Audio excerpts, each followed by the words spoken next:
sanitary towels.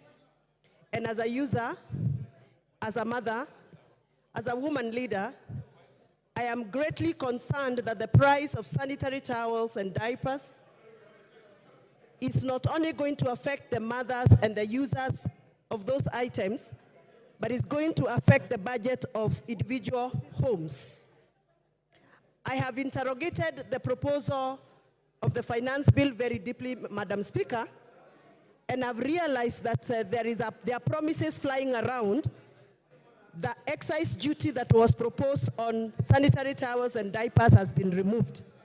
Or rather, there is a recommendation from the Committee of Finance to remove excise duty on imported sanitary towels and diapers. However, Madam Speaker, the raw materials that are being used by local manufacturers are subjected to VAT. And if those raw materials are going to continue being subjected to VAT, the manufacturers will have no choice but to pass the cost of that VAT to the users.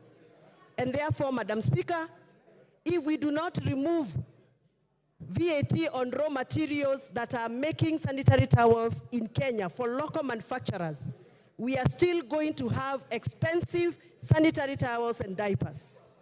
Madam Speaker, currently there are children who do not go to school when they are on menses because they cannot afford sanitary towels.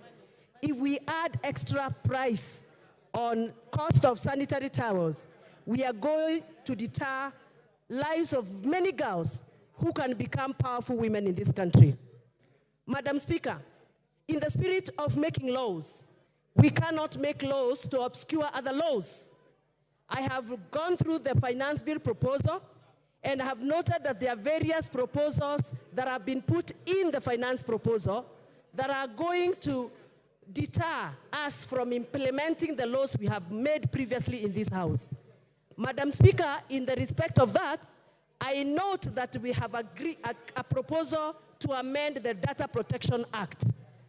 Data Protection Act of 2019 is a law that we made in the previous parliament to protect our personal data. I know members of this House, I included, have received numerous messages from members of public.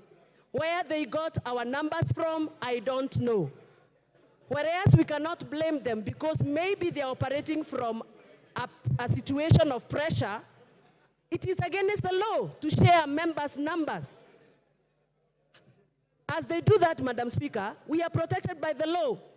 What about if we allow us to amend that law and allow anybody to access our personal data, including financial data? And therefore, Madam Speaker, I am of the opinion that we must be very careful so that you don't make laws that are going to make other laws not operational. Madam Speaker, I represent farmers.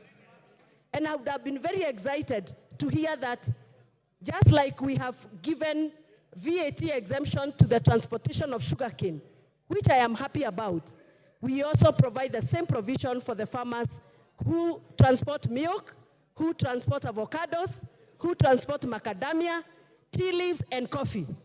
Madam Speaker, I understand that we want to make sure that we lower the cost of operation for sugar millers so that they can lower the cost of final product to us, which is sugar that we consume in our tea.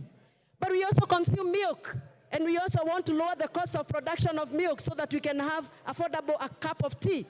And therefore, I would request this House to consider to also provide and extend the same treatment to my farmers in Gathoni.